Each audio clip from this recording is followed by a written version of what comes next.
So ప్రస్తుతం మనం పెద్ది సుదర్శన్ రెడ్డి గారి ఇంటి దగ్గర అయితే ఉన్నాం. సో ఆయన పార్థివ దేహం ఇందాకే రావడం జరిగింది. రావడంతో అభిమానులు కావచ్చు, కార్యకర్తలు కావచ్చు, పెద్ద ఎత్తున తరలి వచ్చిన పరిస్థితి. దాదాపుగా కొన్ని లక్షలలో జనాలు చూసాం. అంటే ఇంత పెద్ద అభిమానం నిజంగా ఈ మధ్య కాలంలో ఎవరికి చూడలేదు నిజంగా. సో అంటే ఇంత మంచి వ్యక్తి అయితే ఇంత జనాలు వస్తారు. సో మరి ఆయన లేని లోటు నిజంగా నర్సంపేట నియోజకవర్గాన్ని ఎవరు తీర్చలేని స్థితిగా కనిపిస్తూ ఉంది. సో మరి దీనికి సంబంధించి మనతో పాటు వాళ్ళ ఇంటి పక్కన వాళ్ళ రిలేటివ్సే వీళ్ళు కూడా పెద్ది సుదర్శన్ రెడ్డి గారికి సంబంధించిన బంధువులే వీళ్ళు. సో వాళ్ళ ఇంటి పక్కన ఇల్లే వాళ్ళతో ఒకసారి మాట్లాడు. ఎందుకంటే ఎలా ఉండేవారు వ్యక్తిపరంగా, ఆయన ఆరోగ్యపరంగా ఒకసారి తెలుసు. అక్క, అంటే మీ ఇంటి పక్కనే పెద్ది సుదర్శన్ రెడ్డి గారు మీ బంధువులే అంటూ ఉన్నారు కాబట్టి సో ఎట్లా ఉండేవారు వ్యక్తిపరంగా చూసుకున్న అలాంటి వ్యక్తి ఇప్పుడు మన మధ్య లేరు, ఏమనిపిస్తూ ఉందంటే? గౌరవనీయులు, మాజీ శాసనసభ్యులు, మాజీ ఎమ్మెల్యే, తెలంగాణ ఉద్యమకారుడు, నల్లబెల్లి ముద్దుబిడ్డ, విద్యార్థి దశ నుంచి తెలంగాణ కోసం పోరాడి ప్రజల సేవ చేసి ప్రజల కోసమే అనుక్షణం తప్పించి ఎప్పటికీ ప్రజలతో వెన్నంటూ ఉండి ప్రజల గురించి తప్ప ఎవరి గురించి ఆలోచించకుండా సేవ కోసమే తన జీవితాన్ని అంకితం చేసి ఈరోజు మా నల్లబెల్లి మండలం నుంచి ఇంత ఎత్తుకు ఎదిగినటువంటి మా బాబాయ్ అవుతారు. బాబాయ్ గారు ఇంత ఎత్తుకు ఎదిగి ఎంతోమంది గుండెలో నిలిచినందుకు మాకు చాలా సంతోషంగా ఉంది, చాలా బాధగా కూడా ఉంది.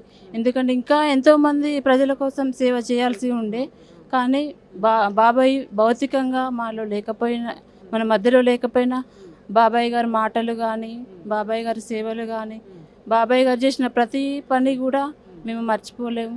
ప్రశ్నించే గొంతు, ఎదురు తిరిగే గొంతు, చేసే సేవలన్నీ కూడా మేము ఎప్పటికీ గుర్తుపెట్టుకుంటాము. నల్లబెల్లి గ్రామం నుంచి ఎవరు అడిగినా మీది ఏ ఊరు అంటే నల్లబెల్లి అంటే సుదర్శన్ రెడ్డి గారి గ్రామం అని అడిగితే చాలా గొప్పగా అనిపిస్తుండే. అంటే చాలా సంవత్సరాల నుంచి మా ఊరు నుంచి ఇంత ఎత్తుకి ఎదగడం కూడా మాకు చాలా సంతోషం. ఎందుకంటే మాకు ఏ పనులు ఉన్నా, ఏ ఆపద ఉన్నా కూడా బాబాయ్ గారిని సంప్రదిస్తే బాబాయ్ గారి ద్వారా అన్ని పనులు అయ్యేటి. నల్లబెల్లి మండలం నుంచి బాబాయ్ ఇంత ఎత్తుకు ఎదిగి ఇంతమంది గుండెల్లో నిలవడం కూడా చాలా సంతోషంగా అనిపించింది. మీ బంధువు అంటే ఇంత స్థాయికి ఇంత చెప్తా ఉంటే అర్థమవుతుంది ఆయన ఏందనేది గొప్పతనం.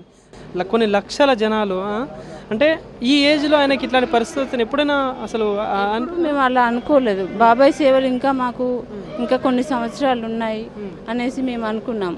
బాబాయ్ గారు ఇంకా చాలా కాలం మాకు ప్రజల సేవ చేస్తారు. మా ఇంటి పక్కనే ఉండడం కూడా మాకు చాలా సంతోషం.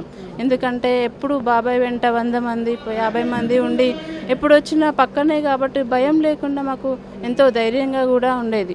ఏం చెప్తుండేవారు ఎప్పుడైనా వచ్చి ఇంటికి వచ్చినప్పుడు కావచ్చు, కలిసినప్పుడు ఏం చెప్తుండేవారు? బాబాయ్ ఎప్పుడు వచ్చినా పార్టీ ద్వారా చాలా మందితో వచ్చేవారు. ప్రజల సమస్యల గురించే మాట్లాడేవారు. మా గ్రామంలో ఎటువంటి సమస్య ఉన్నా మాట్లాడేవారు. ప్రజలకు ఎటువంటి సేవ చేయాలి, ప్రజల సమస్య ఏంటి అని ఎప్పుడు ప్రజల గురించి తప్ప బాబాయ్ తన ప్రతి నిమిషం కూడా ప్రజలకే అంకితం చేశాడు. తన కోసము కంటే ప్రజల సేవ కోసమే తను బాగా అంకితం చేసేవారు. కానీ చాలా బాధగా కూడా ఉంది. ఎందుకంటే ఇంత గొప్ప నాయకుడు, ఇంత తెలంగాణ కోసం ఉద్యమించి ఇంత పోరాటం చేసి ఇప్పుడు మా మధ్య లేకపోవడం కూడా చాలా బాధగా ఉంది. అయినప్పటికీ కూడా మేము ఎప్పటికీ కూడా బాబాయ్ని మా గుండెల్లోనే ఎప్పటికీ తన పనులు కానీ సేవలు కానీ మేము ఎప్పటికీ మర్చిపోలేము. ఎప్పుడు మాట్లాడండి చివరికి ఎప్పుడైనా మాట్లాడే ప్రయత్నం చేసేలా అంటే ఇప్పుడు ఇటు వచ్చినప్పుడు అంటే నల్లబెల్లి గ్రామంలో ఏ చిన్న ఫంక్షన్ అయినా ఏమైనా బాబాయ్ కంపల్సరీ అటెండ్ అవుతారు. మా చెల్లె పెళ్ళికి కూడా వస్తే చాలా సంతోషం కూడా అయింది.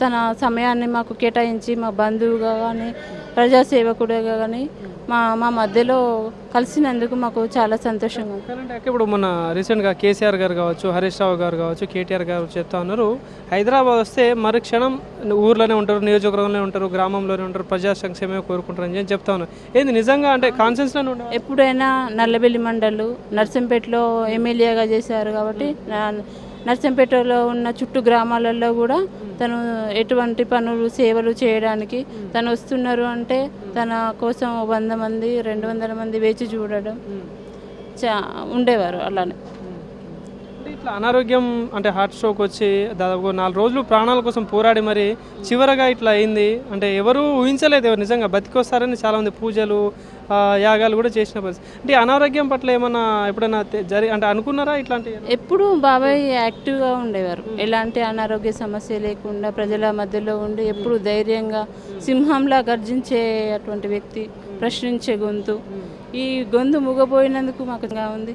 ఈ మండలం నుంచి నల్లబెల్లి గ్రామం నుంచి ఇంత ఎత్తుకు ఎదిగినటువంటి వ్యక్తి మళ్ళీ ఇలాంటి వ్యక్తి మళ్ళీ మా గ్రామంలో రావాలంటే చాలా సంవత్సరాలే పడుతుంది. కానీ ఇట్లాంటి వ్యక్తి మళ్ళీ మా గ్రామంలో ఒకరు రావాలి, వస్తేనే మాకు కూడా ఇట్లాంటి సేవలు మాకు అందుతాయి. Thank you.